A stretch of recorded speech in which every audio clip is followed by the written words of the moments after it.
Hi everyone, I'm Ted Thomas, and I've been involved in tax liens and tax deeds for 25 years. I'm going to talk not only about tax liens and tax deeds on this, but I'm going to talk about how did lease options work, because you're going to see if you use a lease option to sell that you can generate some huge profits. So I'll give you some inside information on tax liens, I'll give you some great information on tax deeds, and before I finish, I want to talk about two big mistakes that are made at the auctions that you don't want to make. So stay tuned till the end, and I'll tell you about those mistakes because they'll save you a ton of money. So stay tuned. I'll be right back.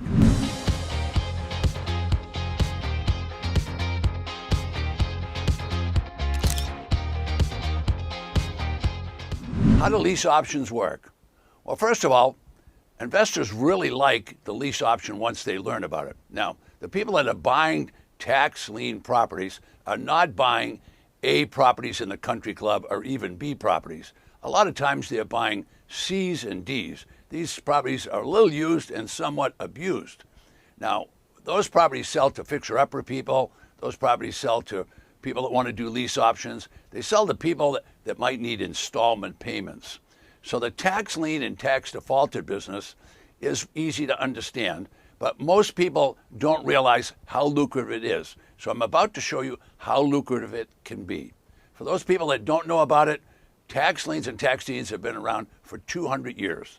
And this is the kind of business that you can do on a part-time basis and you can earn full-time money. Many people that do this will be getting checks from 5, 7, even 10 different sources within the first 2 years of doing it.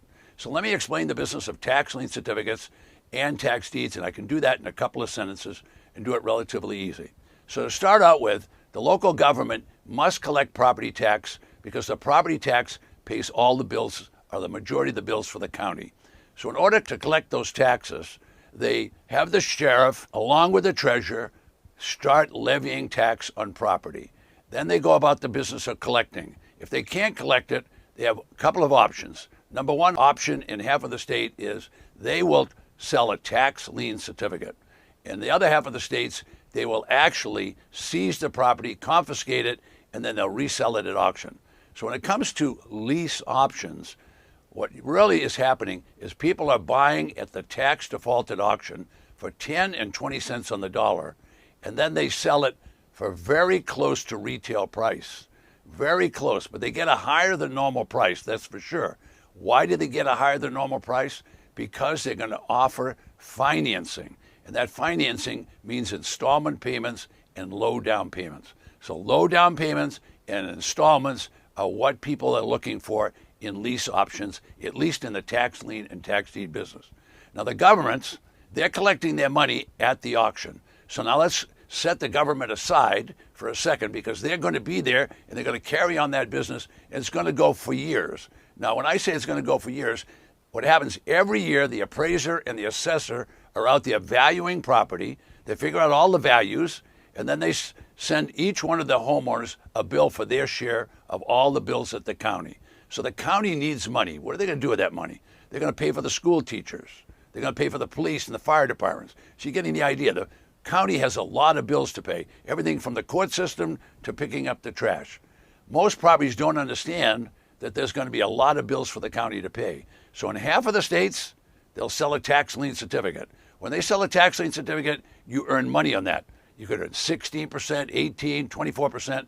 All right, those are income vehicles, but you don't get possession of the property. What we're going to talk about today is we're going to talk about you're going to get possession of a property for 10, 20, 30 cents on the dollar. You want to mark it up. So what I usually teach is mark it up. So if you got it for 20 cents on the dollar, sell it for 40 or 50 cents and collect some money. This is a different way of doing business. This is going to be, let's see if we can get top dollar for the property and accept installment payments. All right, now if you're brand new to me and you want to comment on what we're doing today, you can go ahead and comment if you want right here in the chat box. Matter of fact, if you tell me what state you're in, I'll send you a note and tell you what the interest rate on tax liens is in your state, and I'll send you a little gift with it. But let's go back to this particular episode is about how to do lease options and how do they work. So the county, they auctioned the property. So now they're rid of it. And once they're rid of it, They're happy because they've got their money, okay? That's all they wanted was their money. What did you want? Well, if you bought at a tax deed auction, you wanted to get a great deal. So try to buy it at 10, 20, 30 cents on the dollar. You're going to be happy. Now, I've had clients buy it for 6 and 7 cents on the dollar, but I've also been at auctions and watched people pay 95 cents on the dollar.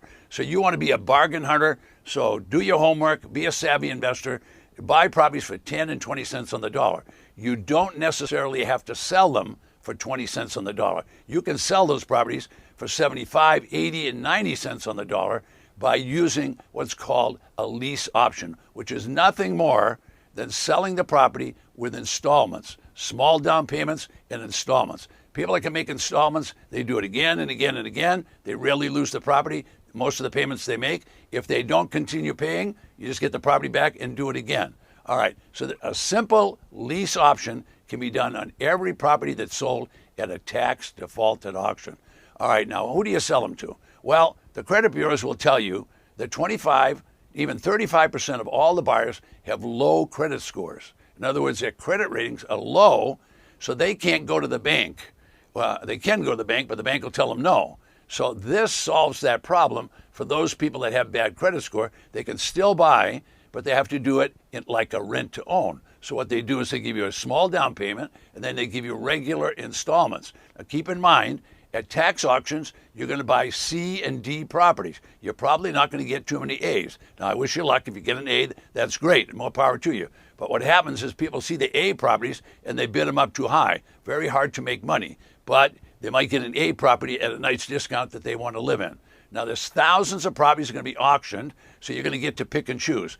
Nationwide, there's 5,000 auctions every year, so there's going to be plenty of time to do that. So lease option is nothing more than a rental agreement where the people are paying, except now the people are going to pay their own taxes and they're going to pay their own upkeep. So it's going to be a little bit more than just a rental agreement. I hope you're getting the idea. So this is pretty simple. People make a down payment, then they make installment payments, and after a period of time, they will have purchased the property. Now, what happens to you? Well, number one, you're going to make a great profit because if you bought at 20 cents on the dollar and now you could sell it for 80 cents on the dollar, you're going to do quite well. Now, if you get payments, you're going to get interest on your money. Now, how much interest are you going to get? Well, it can be a big number. At the banks, people are buying with 3 or 4% loans. You can easily rent at 9 and 10%. So you can rent your money, in other words, whatever the price of the property is, you can rent that money at 9 and 10%. So you're going to make a lot better. So you're going to make a lot more money. It's not unusual for people to make a 40, 50, and 80% profit on the property and make 100% on the financing itself. Okay, so now you have a general idea of how the lease option works, and they certainly do. I have many clients that do it, and other videos will go into it more in depth. Now, I promised a couple of things, and I'll get to those mistakes in just a minute, but first I want to do a couple of questions. Well, the easiest way to sell a tax property, the question was, are there other ways than using the lease option? Of course, you could just do an outright sale, but if you're buying B and C properties, you might want to think, who are you going to sell it to? So you're probably going to sell it to fixer-upper people or people that can repair it and whatever. So they're going to ask for a little bit of discount. So with those people, what I do is I buy it low, say 20 cents on the dollar, and then I'll sell it for 40 or 50 cents on the dollar just to move it out. Or if you want to be a person that does a fix-up and go all the way for the 100 cents on the dollar, you could do that. Now, what media should you use? I would immediately go to Craigslist. I would do eBay. I would do all the electronic sites, including Facebook and whatever, to sell the property. Okay, what happens if the lease option buyer doesn't pay? Well, they haven't bought anything. They're just doing a rent to own from you is all they're doing. You don't sign the property over to them. You own the property until they pay you. And what they call that in the real estate world is a deed for contract or cash for contract. So what they can do, you're going to cash for deed even. So they can give you cash when they've paid all the payments and fulfill the contract after 5 or 10 years. Then they get the house and they get the deed. You never passed anything for them. If they don't pay you, you just kick them out like you would in an ordinary rental agreement. Okay, so let's go on to those two big mistakes. Big mistake number one is people don't look at the property. All right, so if you don't look at a property, you shouldn't bid at the auction. Why shouldn't you bid? Well, I'm going to tell you right now. If you haven't seen it, hadn't had boots on the ground, you got a big problem on your hands. Because what if there was a hurricane last night? What if there was a big windstorm? What if there was a fire? There could be any of those things could happen, and the property could be destroyed. Unfortunately for you, the county is selling as is, and they might not give you your money back. So you don't want to be one of those investors that hasn't looked at the property. That's a really big mistake. Second biggest mistake is similar, except now people go to the auction and maybe someone got the property they wanted, so they're going to pick another one they want. Well, if you haven't seen it, you don't want to bid on that, but you certainly don't want to bid if you don't have an exit strategy already planned, because people will start bidding to win. They're anxious. They want something good to happen. But what if you bid too high? Well, you'll only know whether you bid too high if you have an exit strategy. So those are two big mistakes. Okay, hopefully you've learned a lot. If you have, well, I have more for you. And what I have is I have a free gift, actually, that I'm going to pass on to you. And it's called a Safe Haven. It's a home study course, which I'm willing to give to you. I said I'm going to give it to you, but what you have to do is go below and register.